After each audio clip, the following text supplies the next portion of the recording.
What's going on, everyone? This is Precog from Headphones.com, and today I have a review of the Drop and Grell TWS1X collaboration IM.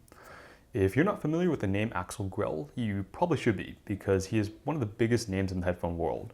Grell was the lead engineer for Sennheiser's headphone division, and he basically led the development of the HD580, the HD650, and even the Sennheiser Orpheus, one of the world's most expensive headphones, just to name a few of his projects.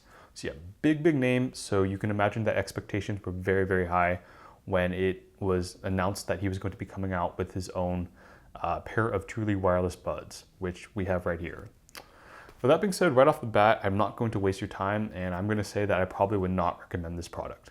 I genuinely cannot think of a product that I have had more of a roller coaster of an experience with than the TWS1X. Now, that being said, if you would like to learn more about my experience with the TWS1X and the reasoning behind why I wouldn't recommend it, then I would encourage you to watch on. Let's get right into it.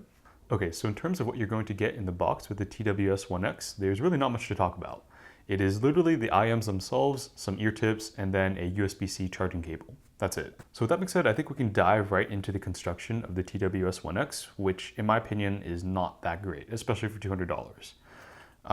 The case itself, I think, is composed of aluminum. At least it feels more high quality. Now, with that being said, when you get to the IMs themselves, you'll notice that they are predominantly composed of plastic, and there are plenty of machining lines throughout and just attachment points that sort of stick out to me as someone who is pretty critical of build quality in general. So yeah, I'd say these are probably maybe around the $100 price point in terms of build quality. I would say that the Galaxy Buds, for example, are certainly built better, and they inspire more confidence than these do.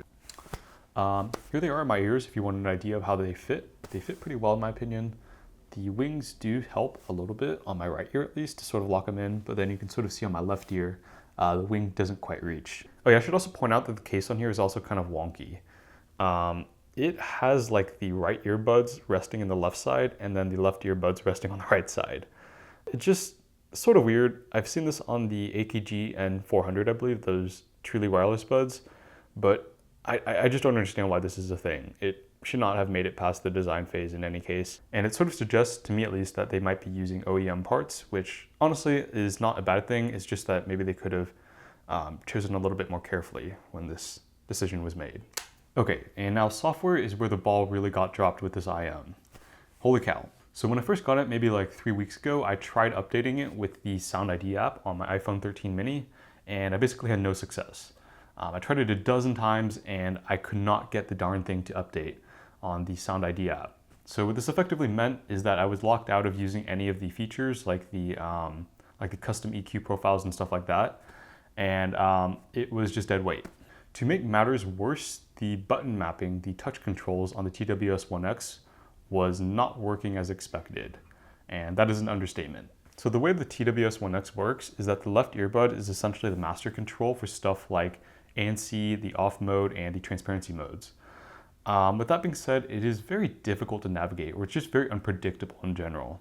When you tap one time, it should give you the transparency mode, but I was finding that it would give me the ANC mode, and sometimes it just wouldn't work at all. Oh yeah, and there's also the ANC NAR mode. I won't really talk about that because it was super difficult to get into it, and I also really struggled to get out of it, and I basically just ignored it from that point on. With that being said, I don't really think it did anything either, much like the ANC mode didn't really do anything. I say this in the sense that the ANC mode does not really cancel out very much noise. It's very weak ANC. It does do a little bit, but it's not going to cut it if you're at the gym working out and there are stuff like weights dropping down around you. Let's just put it that way. This applies to a certain extent with the transparency mode. It does have quite a lot of waterfall hissing in the backdrop, but this does sort of get better once you start playing music. So I do think I could live with that mode. So yeah, basically these issues plagued the TWS1X for the last 3 weeks until this morning when I finally was able to update it to the 2.3 software. And it does work. It fixes a lot of the issues, but the button mapping still is not 100% consistent. And the Sound ID itself, the app, it doesn't let me use the, the custom EQ profile, or whatever it is that it designs for you. So yeah, a lot of issues with the TWS1X in the first 3 weeks, to the point of which it was effectively unusable. I do imagine that most of these issues will be ironed out later down the line, but it is sort of worrisome that these issues were even present in the first place in a product that was fully released. All right, let's talk pure sound quality. And as always, I will throw up the frequency response graphs on screen so that you guys have a reference to follow along with. So before the firmware update, the TWS1X basically had 3 distinct sound signatures: the off mode, the transparency mode, and the ANC mode. It sounded different on all 3 of them. The off mode was pretty good. The ANC mode was okay. It had something of a suck out. And then the transparency mode was just absolutely borked. It sounded really, really sucked out and telephonic. Now, with that being said, after the 2.3 update, all 3 of those distinct sound signatures have sort of aligned into a single one, which is definitely a lot more palatable.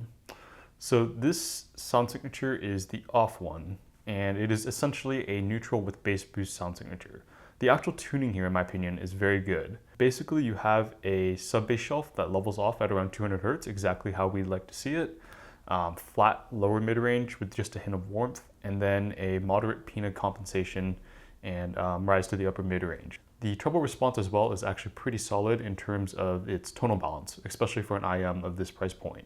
So it's pretty smooth. It doesn't extend very well, but that's kind of to be expected at $200. Okay, so the tuning is really solid. At the same time, you can kind of tell that I'm not super enthusiastic about the TWS1X's sound.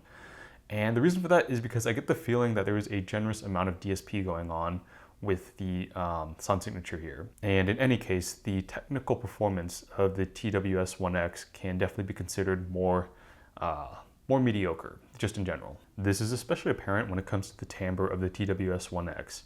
When you get to the treble response, it just sounds very dry and sort of like, how's it described? Bit crushed. That's what it sounds like, especially on the, if you've heard the Samsung Galaxy Buds Plus, it has this very artificial quality to the treble. And while it's not quite the same on the TWS1X, it still has that very artificial quality to it. Dynamics as well are also a really, really weak point of the TWS1X. It just does not scale gradations in volume in a given track very well. It generally comes off quite compressed. And I say this in the sense that it's really just not stacking up against competitors like the Samsung Galaxy Buds or the Apple AirPods Pro. The Apple AirPods Pro are just noticeably more technical in AB, they sound more expansive. The timbre is still a little bit plasticky on the Apple AirPods Pro, but it does not sound nearly as dry as the TWS1X does. Just in general, I really feel that the TWS1X suffers from a lot of the limitations of the lossy Bluetooth codec.